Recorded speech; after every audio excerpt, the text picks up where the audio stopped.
خب تو قسمت قبلی یاد گرفتیم که پایه استند رو خودمون بسازیم به بهترین حالت ممکن. دقیقا همون پایه ویدیو قبلی رو درست کردم با این تفاوت که توی ویدیو قبلی اگه یادت باشه استندمون در آخر به چست بند بود، یعنی با فوت میافتاد، ولی یهویی کات شد و این اتفاق برعکس شد. چه اتفاقی افتاد اونجا؟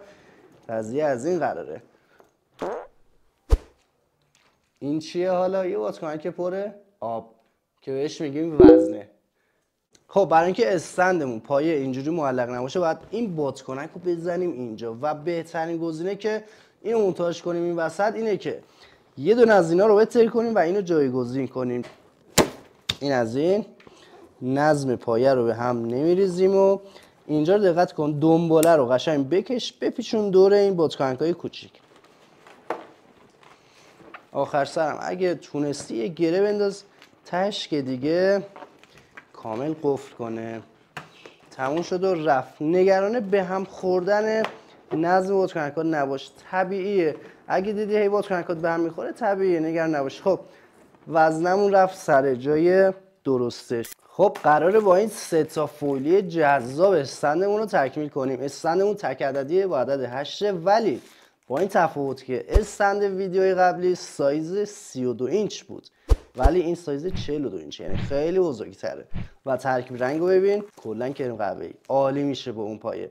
بریم واسه مونتاژش. اول عدد رو باید بزنیم. ببین فقط چقدر بزرگه، خیلی بزرگه، خیلی بوله.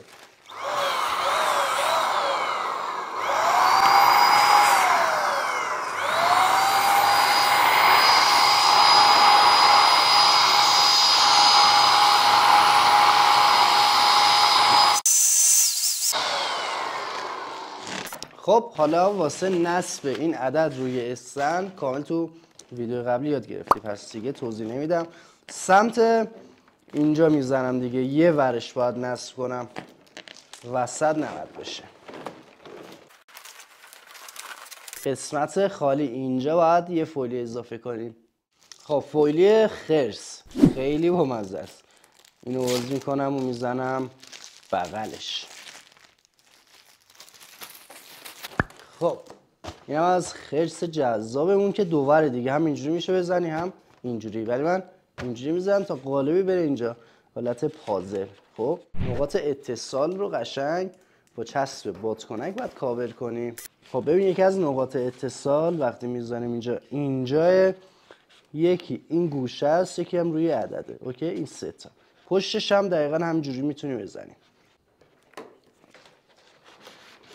خب این از اولی دقیقاً جایی که به هم متصل میشه به این صورت. و اینجا.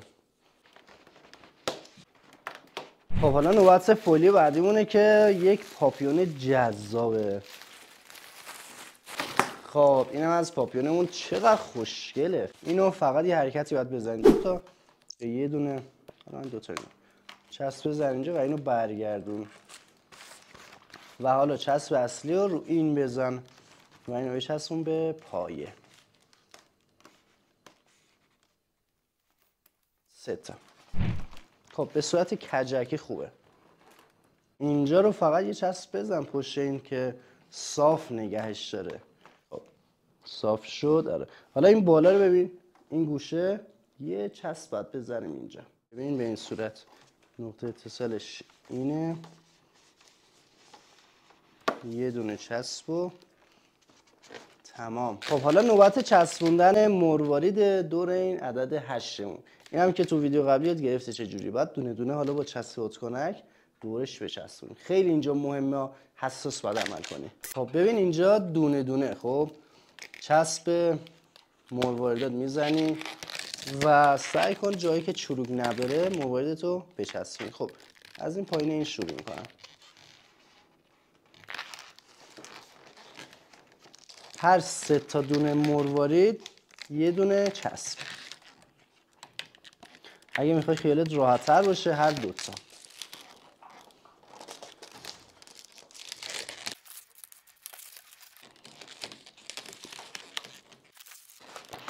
برای اینکه این وسط هم پر کنی یه کات ریز باید با این یه دونه مروارید بزنی.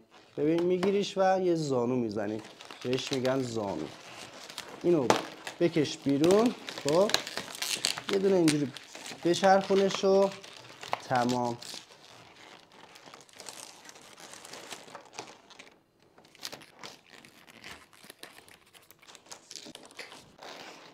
این ته مروارید تو فقط ببین هر دوتا آخریشو چسب بزن که مطمئن بشی. خب یه مروارید دیگه اونور میخوایم.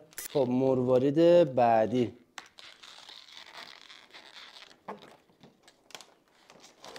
یه جوری بزن که فاصله نیفته.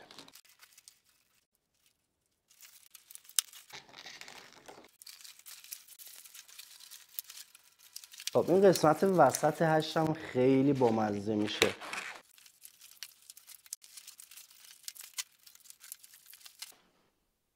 خب اینم از این. حالا یه تیکه دیگه اینجا باید یه دونه دیگه ادامه بدیم، یه ذره بیاد روی این پایه و یه نمایی بگیره. خب من اینجوری میارم میچسبونمش رو این. فکر کنم همچین چیزی خوبه. یه دونه چسب. تمام. خیلی خوب شد. خب اینم از مروارید. حالا ببین یه سری بادکنک ریز برای پایه میخوایم. باید پایه رو با یه سری بادکنک ریز پررنگ تزیین کنیم. مثلا اینا همینجوری کوچولو کوچولو وادش کن و دونه دونه با چسب بچسبون به پایه. همه رو که چسبوندی حالا یه اسپری بزن روی بادکنک‌ها که براق شه. اگرم نمیدونه چیه حتما دیسکریپشن رو بخون، اونجا نوشتم چیه. و اینم از پایان کاری خروجی ساده و خیلی خفن و خوشگل. لینک قسمت قبلی رو این زیر گذاشتم، حتما برو ببینش تا جایی که به نگفتم و یاد بگیری.